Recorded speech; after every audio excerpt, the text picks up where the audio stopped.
Hello and welcome to the series where I talk about a random piece of music from my collection. Today I'll be talking about, oh Jesus, that was a gigantic voice crack. Fragile by Yes.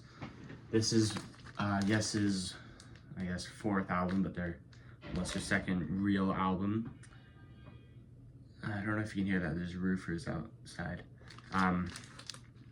Because they had two albums before the Yes album that weren't really indicative of what Yes were really going to be like. Although I think Time in a Word gets a bit overlooked. I think Time in a Word is a decent album, but really the great Yes starts with the Yes album and then leads into Fragile. Although some people kind of even ignore the Yes album and love Fragile even more, which I honestly think it might be subconsciously because of the album cover. Because the rest of the Golden Era Yes albums were covered, and including this, were covered. The cover was done by Roger Dean, which obviously does great album covers and didn't just do Yes, he did other, I can't even think of another one. I think he did Chris Squire or Steve Howe solo album or something, but he definitely did other progressive rock album covers. And you won't really find a person who doesn't like this album cover. Besides that, let's talk about the songs, I guess. It opens with Roundabout, which is other than it's probably their most well-known song that is not one of their pop songs like Own Over Lonely Heart or Changes or whatnot, primarily because of the meme that we all know. But besides that, I think people probably are introduced to the song via that, but then I think they stick with it because it is still a very good song and it works well for that kind of meme, I must admit. One of Chris Squire's best bass lines. And I found it interesting that, now it kind of makes more sense than it did to me when I first heard it, but I remember hearing the Yes album first and how there was two songs that had three different sections in them. Or, Starship Trooper had three and yours no. I've seen other people had two, whereas this album, none of them had multiple sections, but I almost feel like Roundabout has kind of more sections, or it just has slower and faster parts of the song, and it just slows down and then speeds up again, and then almost at the very end it has like a not quite choir, but sort of choir adjacent, if you know what I mean, how it finishes. Cans and Brahms is on this album they had each Yes member write a solo piece, which a lot of prog bands did at the time. Like ELP did that twice for two different albums. And I think for that reason is probably why I enjoy this album less than the Yes album. I think some of the pieces are hold the album down a little bit. But at the same time, I think it's a common complaint people have this album, but yet they still always place it above the Yes album, which I think the Yes album is better, but I should really talk about this because that's what the video is about. Kinds of Brahms, like I said, is the Rick Wakeman solo piece.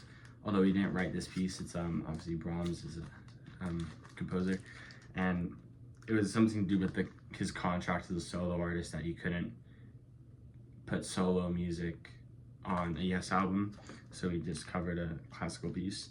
And it's just very organ, synthesizer, whichever one, simple thing. Oh, they did play it live, I think, which I find weird. Or maybe that was a Seven Wives thing, I don't remember.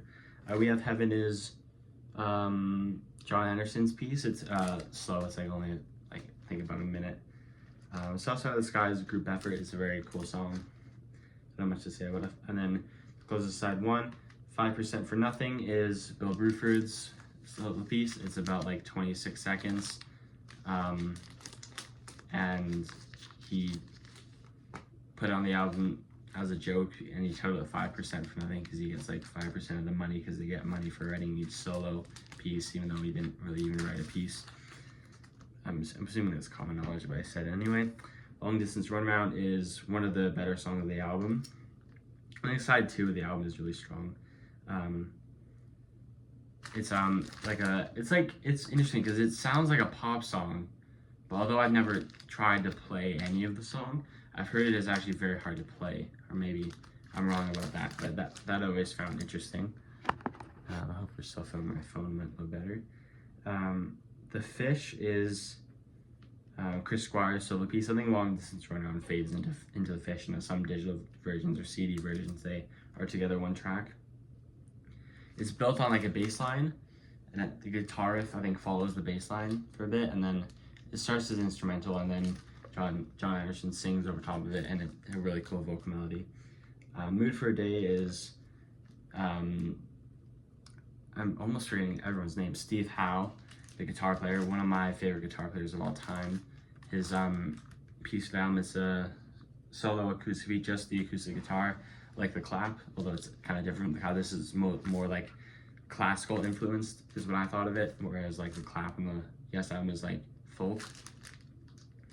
But it is very cool. It has like a very cool melody, just like a classic melody that comes in, and then like a bit like more aggressive guitar, and kind of almost like, not that it sounds psychedelic, but the sort of just way the guitar riff is like psychedelic, how it just like he just sounds like he's fucking it up for no reason.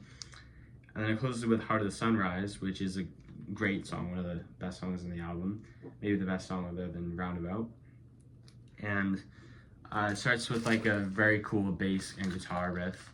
Like that riff at the beginning is like every instrument is on point there. It's awesome. And then it does that for like the first like 2 minutes, maybe even 3. And then it kind of gets slower for a while, and then the riff comes back, but it doesn't really come back for very long, which I found interesting. And it just kind of comes back between slow and fast, or boring and epic. Like I also used that in a music pack, like I mentioned in the Rush video. Anyway, that's I think all I have to say about it. I mean, it does close with a reprise of We Have Heaven, which is sometimes listed as a separate track on digital, but I don't think it usually is. Anyway, I got this at Recordland for $6 apparently. It doesn't play great, but upon cleaning it, it started to play a lot better, so it's a pretty good deal. Fragile by Yes.